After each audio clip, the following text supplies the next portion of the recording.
আসসালামু আলাইকুম। আপডেট বাংলা সংবাদে স্বাগতম। শুরুতেই জানিয়ে দেব সংবাদ শিরোনাম। প্রথমে জানিয়ে দেব অবাধ সুষ্ঠু নির্বাচন সহ মানুষের মৌলিক মানবাধিকার নিশ্চিত করতে হবে বলল তারেক রহমান।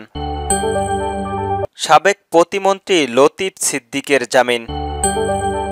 আরও জানিয়ে দেব রাউজানে বিএনপির ৫ নেতাকর্মীকে গুলিবদ্ধ সংঘর্ষের ঘটনা ঘটে। সর্বশেষ জানিয়ে দেব এবার বিএনপিতে যোগ দিলেন রেজা কিবরিয়া। শুনছিলেন সংবাদ শিরোনাম, এবার বিস্তারিত। অবাধ ও সুষ্ঠু নির্বাচন সহ মানুষের মৌলিক অধিকার নিশ্চিত করতে হবে বললেন তারেক রহমান। ৭ই নভেম্বর মহান জাতীয় বিপ্লবী ও সংহত দিবস উপলক্ষে বিএনপির ভারপ্রাপ্ত চেয়ারম্যান তারেক রহমান বলেছেন, ৫ই আগস্ট ছাত্র জনতার মর্মান্তিত আত্মদানের মধ্য দিয়ে ফ্যাসিস্টের দেশ ছেড়ে পালাতে বাধ্য হয়। মানুষের মধ্যে গণতন্ত্রের মুক্তির পথ প্রসারিত হয়েছে। এখন চূড়ান্ত গণতন্ত্রের চর্চার জন্য অবাধ সুষ্ঠু নির্বাচন সহ গণতন্ত্রের অপরিহার্য সত্য মানুষের মৌলিক মানবাধিকার নিশ্চিত করতে হবে। বৃহস্পতিবার ৬ নভেম্বর বিএনপির সিনিয়র যুগ্ম মহাসচিব অ্যাডভোকেট রুহুল কবির রিজভী স্বাক্ষরিত এক বাণীতে তিনি একথা বলেন। দেশবাসী সহ সবাইকে আন্তরিক শুভেচ্ছা ও অভিনন্দনের পাশাপাশি সুখ, শান্তি ও সমৃদ্ধির কামনা করে তারেক রহমান বলেন, বাংলাদেশের ইতিহাসে ১৯৭৫ সালে ৭ই নভেম্বর সিপাহী জনতার বিপ্লবী শুধু মোড় পরিবর্তনের ঘটনা নয়, এদেশের অধিপত্য বিরোধী জাতীয়বাদী রাজনীতির অভ্যুদয়ের সূচনা। সিপাহী জনতার বিপ্লবের মধ্যে দেশের সার্বভৌমত্ব রক্ষা পায়। তিনি বলেন, ১৯৭৫ সালের এই দিনে দেশপ্রেম উদয়দীপ্ত হয়ে সিপাহী জনতার রাজপথে নেমে এসেছিল জাতীয় স্বাধীনতা সুরক্ষা ও গণতন্ত্র পুনরুজ্জীবনের অঙ্গীকার নিয়ে। তাই ৭ই নভেম্বর ঐতিহাসিক বিপ্লব অত্যন্ত তাৎপর্যবর্জিত। স্বাধীনতা উত্তরের ক্ষমতাসীন গোষ্ঠী নিঃস্বার্থের দেশকে অধিপত্যবাদের খাবারের মাধ্যমে ঠেলে দেয়। এর উদ্দেশ্য ছিল ক্ষমতাকে চিরকালের জন্য ধরে রাখা। সেই জন্য একদলীয় বাকশালায় গঠন করে গণতন্ত্রকে হত্যা করা হয়। তিনি আরো বলেন, বাকশালী সরকার চরম অগণতান্ত্রিক ও ফ্যাসিবাদীর পন্থার মানুষের ন্যায়সঙ্গত অধিকারগুলোকে হরণ করে। দেশমাতৃকা এই চরম সংকটের ৭৫ এর ৩ নভেম্বর কুচিটিয়া মহান স্বাধীনতার ঘোষণক জিয়াউর রহমানের পরিবারের ক্যান্টনমেন্টের দায়বদ্ধ। জাতির এই গভীর সংকটকালে ৭ই নভেম্বর সৎজাতির স্বাধীনতা রক্ষার অকুতোভয় সৈনিক এবং জনতার ঢলে রাজপথে এক অনন্য সংহিত স্ফুরণ ঘটে এবং স্বাধীনতার ঘোষক জিয়াউর রহমান মুক্ত হন।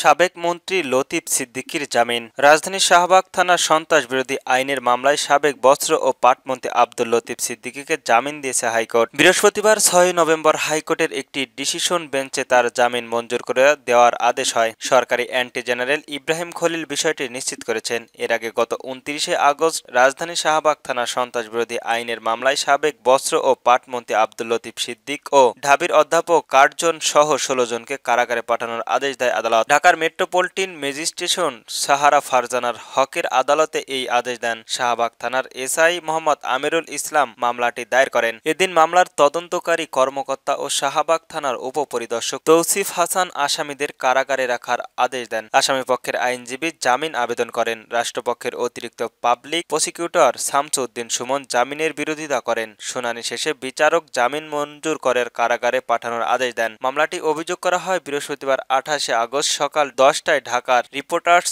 ইউনিটের অডিটোরিয়ামের মঞ্চের ৭১ এর ব্যানারের একটি গোলটেবিল বৈঠকে অনুষ্ঠিত হয়। বৈঠকে উপস্থিত থেকে আব্দুল লতিফ সিদ্দিকী দেশকে সন্ত্রাস সংগ্রামের মাধ্যমে অস্থিতিশীলতা করে বর্তমান অন্তর্বর্তীকালীন সরকারের উত্থানের ষড়যন্ত্রমূলক বক্তব্য দেন এবং অন্যের প্রচারিত করেন। পরে বৈঠকে অংশ নেওয়া ৭০ থেকে ৮০ জনের মধ্য থেকে ১৬ জনকে আটক করে পুলিশ। জিজ্ঞাসাবাদে পুলিশ জানতে পারে ৫ই আগস্ট আত্মপ্রকাশ করার সংগঠন মঞ্চ ৭১ এর লক্ষ্য ছিল মুক্তিযুদ্ধের ইতিহাসের বিকৃতি ষড়যন্ত্র প্রতিহার করতে জনগণকে আত্মত্যাগের জন্য প্রস্তুতি করা। তবে পুলিশের অভিযোগ, এই প্ল্যাটফর্ম ব্যবহার করে সরকার উত্থানের ষড়যন্ত্র করা হচ্ছিল।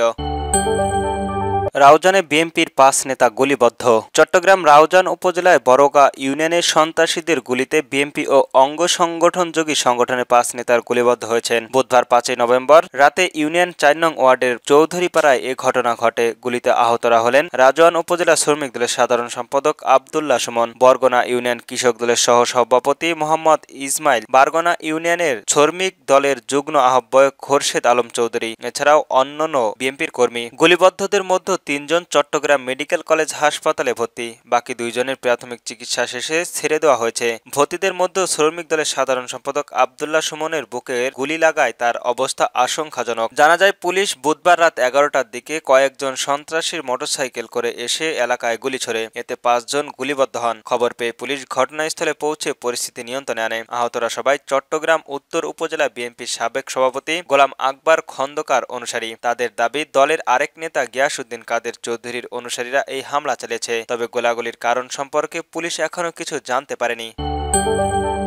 এবার বিএনপিতে যোগ দিলেন রেজা কিবরিয়া। বিএনপিতে যোগ দিয়েছেন সাবেক অর্থমন্ত্রী শাহ এস এম কিবরিয়ার ছেলে ডক্টর রেজা কিবরিয়া। তিনি হবিগঞ্জ 1 আসন থেকে জাতীয় সংসদ নির্বাচনে ধানের শীষের প্রতীকের নির্বাচন করতে চান। এই আসনটি ফাঁকা রয়েছে বিএনপির। দলটি এখনও আসনটিতে তাদের প্রার্থী ঘোষণা করেনি। বুধবার যুগান্তরকের বিষয়টি নিশ্চিত করেছেন রেজা কিবরিয়া। তিনি বলেন, ইতিমধ্যে আমি বিএনপিতে যোগদান করেছি, প্রাথমিক সদস্য ফরম পূরণ করেছি, কয়েকদিনের মধ্যে আনুষ্ঠানিকভাবে যোগদান করব। অবশ্যই আমি ধানের শীষে নির্বাচন করব আমার এলাকায়। 2018 সালের নির্বাচনের ঐক্যফ্রন্টের প্রার্থী হিসেবে হবিগঞ্জ 1 থেকে ধানের শীষে নির্বাচন করেছি। অবশ্যই এ বিষয়ে বিএনপির একাধিক কেন্দ্রীয় নেতাদের কাছে জানতে চাইলে তারা কিছু জানেন না বলে জানিয়েছেন। 2018 সালে একাদশ জাতীয় সংসদ নির্বাচনে কিছুদিন আগে গণফোরামে যোগ দেন রেজা কিবরিয়া। দলটির সাধারণ সম্পাদকের দায়িত্ব পালন করেন। ঐক্যফ্রন্টের ব্যানার থেকে জাতীয় নির্বাচনে ধানের শীষের প্রতীক নিয়ে নির্বাচনও করেন। পরে সাবেক ডাকসু ভিপি নূরের নেতৃত্বে গণ অধিকার পরিষদে যোগ দিয়ে আহ্বায়ক হন। কিছুদিন পর ব্যক্তিগত কারণে ডাক্তার কিবরিয়া কিছুটা নিজেকে গুটিয়ে নেন রাজনীতি থেকে। পরে গণতান্ত্রিক পরিষদ 2 গ্রুপের ভাগ হয়ে যায়। আমজনতা দলের প্রতিষ্ঠিত আহ্বায়ক হন রেজা কিবরিয়া। পরে তিনি রাজনীতিতে সংস্ক্রিয় ছিলেন না, কোনো দলের সঙ্গে সম্পর্কিত নন তিনি।